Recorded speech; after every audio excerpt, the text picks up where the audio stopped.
ہماری تو توجہ یہ ہے کہ یہ چہرے کے میل کچیل نکلیں، بدن کی میل کچیل دور ہو، ہمارے کپڑے بڑے ستھرے ہونے چاہیے، ہمارا تو دھیان اپنے ظاہر پہ نا، لیکن اہل اللہ کا دھیان باطن پہ ہوتا ہے۔ صوفیہ فرماتے ہیں کہ اندر صاف کرو۔ حضرت سلطان باہو بولے، دل کالے نالو منہ کالا چنگا، جے کوئی یہ رمز پچھانے ہو۔ اگر یہ رمز سمجھ میں آ گئی کہ منہ کالا ہو تو کوئی نہیں، دل کالا نہیں ہونا چاہیے۔ ابو لہب کا کیا معنی ہے؟ شعلے کی طرح چمکتا ہوا چہرہ رکھنے والا، اس کو اسی لیے ابو لہب کہتے ہیں، اس کا چہرہ ایسا چمکدار تھا تو اس وجہ سے اس کو ابو لہب کہتے تھے۔ تو چہرہ اس کا بڑا چمکدار تھا، دل کالا تھا، جہنم کا ایندھن بن گیا، قرآن نے پھٹکار ڈالی۔ اور ایک وہ بھی تھا جس کا دل صاف تھا لیکن بلال کا رنگ کالا تھا، اس کا اندر چٹا تھا باہر کالا تھا، اللہ اکبر، لیکن وہ تھا کرموں والا، وہ تھا رحمتوں والا اور حضور علیہ السلام کا متوالا۔ تو بات باطن کی ہے، بات ظاہر کی نہیں ہے۔ ہم اندر صفائی کی توجہ نہیں دیتے، باہر کی صفائی کی توجہ دیتے ہیں۔ پہلے اندر صاف کر لیں، اندر صاف ہو گیا تو پھر باہر بھی صاف کر لیں۔ اور اگر باہر صاف ہے اور اندر میل کچیل ہے تو باہو بولے کہ دل کالے نالوں منہ کالا چنگا، جے کو یہ رمز پچھانے ہو۔ اللہ کے محبوب علیہ السلام فرمائے اگر یہ صحیح ہو گیا تو پورا جسم صحیح ہو گیا۔ اور حضرت رومی نے جو اقبال کے مرشد تھے کہا کہ دل کو قابو میں کر لو، یہی حج اکبر ہے۔ حج اکبر کر لیا لیکن دل ہی ٹھیک نہ ہوا، کہتے ہیں کعبہ گیا گل نہیں مک دیجئے، دلوں نہ مکائیے۔ تو کہا اس کی اصلاح کرو، یہ حج اکبر ہے۔ از ہزاراں کعبہ یک دل بہتر است، ہزار کعبے سے ایک دل بہتر ہے۔ وہ کیسے؟ اس لیے کہ کعبہ بن گاہ خلیل اطہر است، کعبہ حضرت ابراہیم خلیل کی بنیاد ہے اور دل رب جلیل کی گزرگاہ ہے۔ اس لیے اس کی پاکیزگی کا سامان کریں، اس کی طہارت کا سامان کریں۔ آپ کسی کو بلائیں اور میلی کچیلی جگہ ہو، جہاں گندگی پڑی ہو، غلاظت پڑی ہو، تو آپ کا کوئی عزیز مہمان آئے، اس کو بلا کر کے لائیں تو وہاں بیٹھے گا؟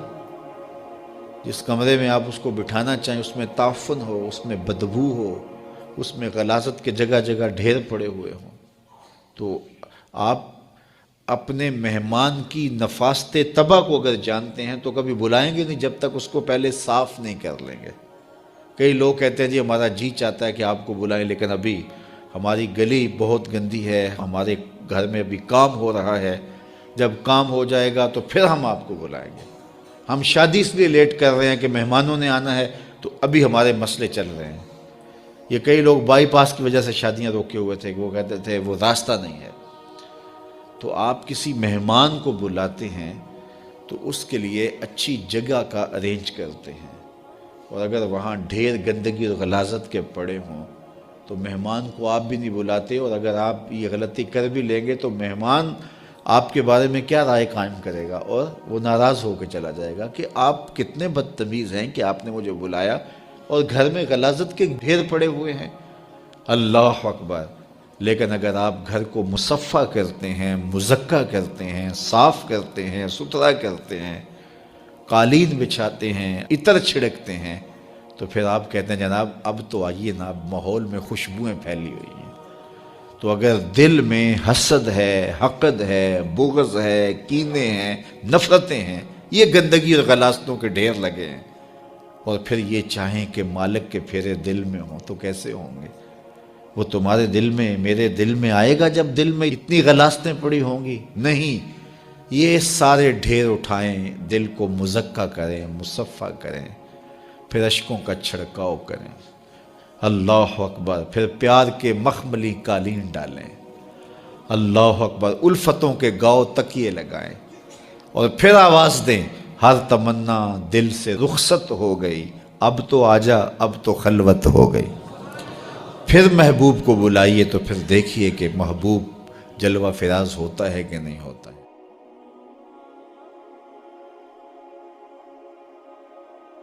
مصر کے اندر حضرت موسیٰ علیہ السلام نے ایک کبتی کو تھپڑ مار دیا تھا، قرآن مجید کے دامن میں یہ واقعہ موجود ہے۔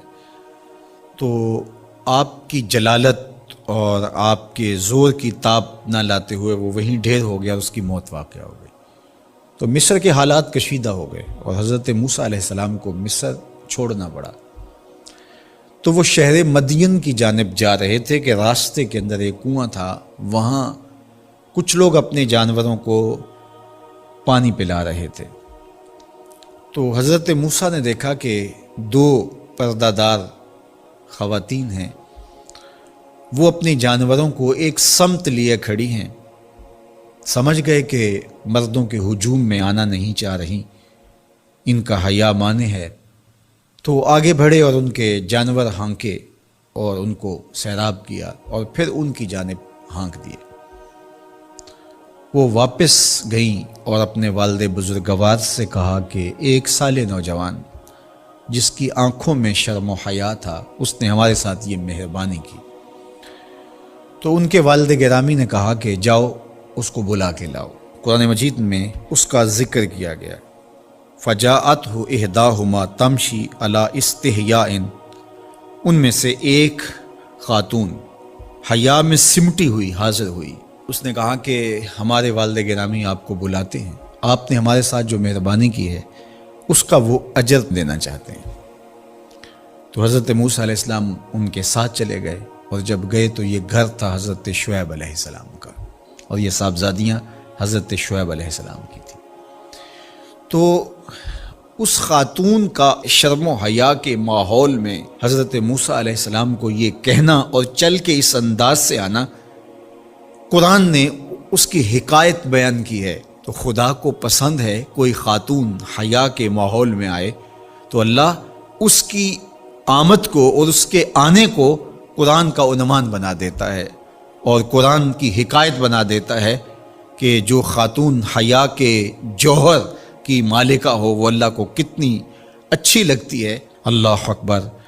حضرت نبی اکرم صلی اللہ علیہ وآلہ وسلم کا فرمان حیا کے حوالے سے، الحیاء من الایمان، حیا ایمان سے ہے۔ تو جتنے بھی ایماندار لوگ ہیں وہ پھر حیا کے جوہر سے مزین ہوں گے، مالا مال ہوں گے۔ آپ دیکھ لیجئے سب سے بڑے ایماندار تو میرے اور آپ کے آقا مولا ہیں، اور حضور کمواری لڑکی سے زیادہ حیادار تھے۔ باقی حضور کے اصحاب دیکھ لیجئے، ان کا حیا اور حضور کی ازواج مطہرات کا حیا دیکھیے۔ ام المومنین حضرت عائشہ رضی اللہ تعالی عنہا فرماتی ہیں کہ حضور کا جب وصال ہوا اور حضور میرے حجرے میں دفن ہوئے تو میں جب حضور کی قبر انور پہ جاتی تو معمولی چادر اوڑھ کے چلی جاتی، اس خیال سے کہ میرے شوہر ہیں۔ پھر حضرت ابو بکر صدیق رضی اللہ تعالیٰ عنہ کا وصال ہوا تو وہ بھی ساتھ دفن ہو گئے، تو میں پھر بھی اسی حالت میں جاتی اور میں سوچتی کہ ایک میرا شوہر ہے اور دوسرا میرا والد ہے۔ کہا پھر حضرت عمر رضی اللہ تعالیٰ عنہ کا انتقال ہوا اور وہ بھی ساتھ مدفون ہوئے۔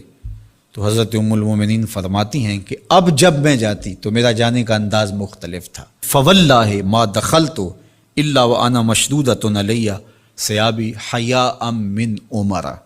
کہا اب جب بھی میں جاتی تو خوب اوڑھنی اوڑھ کے اور چادر لے کے جاتی، مجھے عمر سے حیا آتی۔ یہ ام المومنین کا انداز زندگی ہے۔ مخدرات اسلام کو اس سے سیکھنا چاہیے۔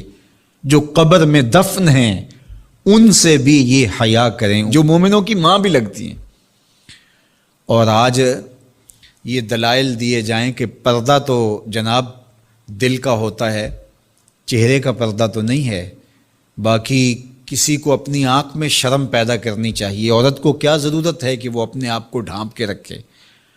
اب ام المومنین کا عمل یہ ہے کہ فرماتی ہیں کہ میں اپنے آپ کو خوب سمیٹ کے جاتی حیاء من عمر۔